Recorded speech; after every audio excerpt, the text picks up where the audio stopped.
Hello friends, இன்றைக்கி நம்ம சேனலில் நெத்திலி மீன் எப்படி குழம்பு வைக்கலான்னு பார்க்கலாம். அதுக்கு ஒரு 1/2 கிலோ வெள்ளை நெத்திலி எடுத்து கழுவி க்ளீன் பண்ணி வச்சுருக்கிறேன்.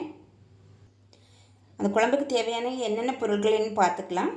அதுக்கு ஒரு தக்காளியும் 3 பச்சை மிளகாவும் கட் பண்ணி வச்சுருக்கேன். அது கூடவே ஒரு 2 ஸ்பூன் காஞ்ச மிளகா பொடி, ஒரு 1.5 ஸ்பூன் மல்லிப்பொடி எடுத்து வச்சுருக்கிறேன். ஒரு சின்ன எலுமிச்சம்பழம் அளவு புளி எடுத்து ஊற வச்சுருக்கிறேன். அரைக்கிறதுக்கு ஒரு சின்ன முறி தேங்காய் திருவி வச்சுருக்கேன். அது கூடவே ஒரு 10 சின்ன வெங்காயம் தோல் வச்சு வச்சுருக்கு. அப்போ 1/2 ஸ்பூன் மிளகு அண்ட் 1/2 ஸ்பூன் ஜீரகம் எடுத்து வச்சுருக்கேன். இது எல்லாம் மிக்ஸியில் போட்டு அரைச்சிக்கலாம். நெத்திலி மீன் குழம்பு வைக்க அடுப்பில் ஒரு மண்சட்டி வச்சுருக்கேன். சட்டி சூடானோன்னா கொஞ்சம் எண்ணெய் ஊற்றிக்கலாம்.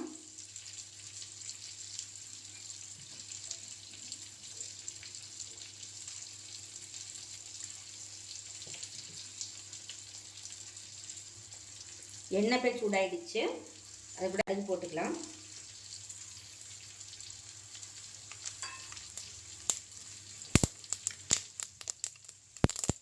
கடுகு பொரிஞ்சிடுச்சு. அது கூட கருவேப்பிலை போட்டுக்கலாம்.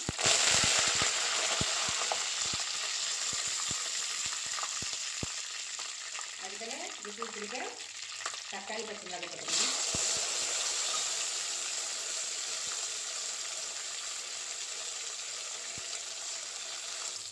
தக்காளியும் பச்சை மிளகாயும் வதங்கி வச்சு கொஞ்சம் மஞ்சள் பொடி போட்டுக்கலாம்.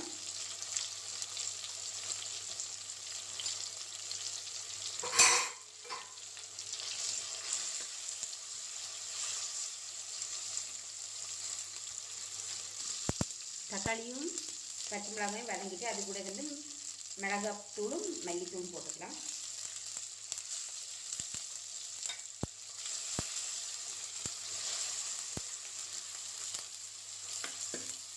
மசாலா கொஞ்சம் எண்ணெயில் வதங்கிட்டு கரைச்சி வச்சுருக்க புளியை ஊற்றிக்கலாம்.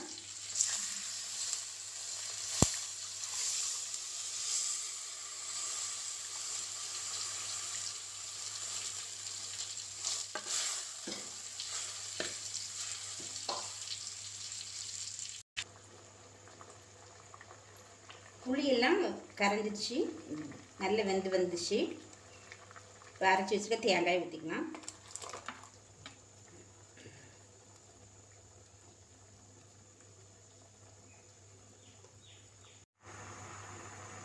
புளி கரைசலோட அரைச்சி வச்சுக்க தேங்காய், அதுக்கு தேவையான தண்ணியெலாம் ஆட் பண்ணியாச்சு.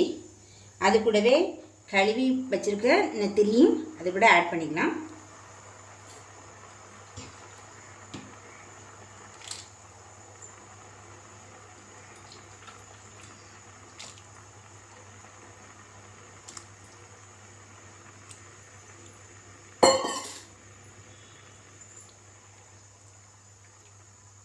கொஞ்சம் கிளறி விடுவோம்.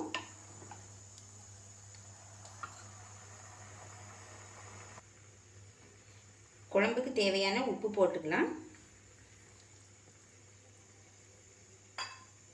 குழம்பு நல்லா இனி கொதிச்சு வர்றது வரைக்கும் நல்லா மூடி வச்சுக்கலாம். குழம்பு ரெடி ஆயிடுச்சு. உப்பு காரம் எல்லாம் கரெக்டாக இருக்குது. இப்போ நீ கொஞ்சம் கருவேப்பிலை மட்டும் போட்டு இறக்கிடலாம்.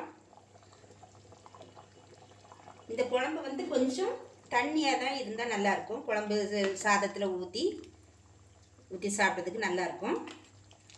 ஒரே ஒரு டிப்ஸ் என்னென்னா, இந்த முள் இந்த மீனில் உள்ள முள் கொஞ்சம் லேசாக எடுத்துடணும். இல்லைன்னா குழம்புல சாப்பிடும்போது நறுநறுனி கடிபடும் முள். நீங்களும் இதே மாதிரி செய்து சாப்பிடுங்க. சப்ஸ்கிரைப் பண்ணுங்கள். செய்து பார்த்துட்டு எப்படி இருந்துன்னு கமெண்ட்ஸில் சொல்லுங்கள். நன்றி.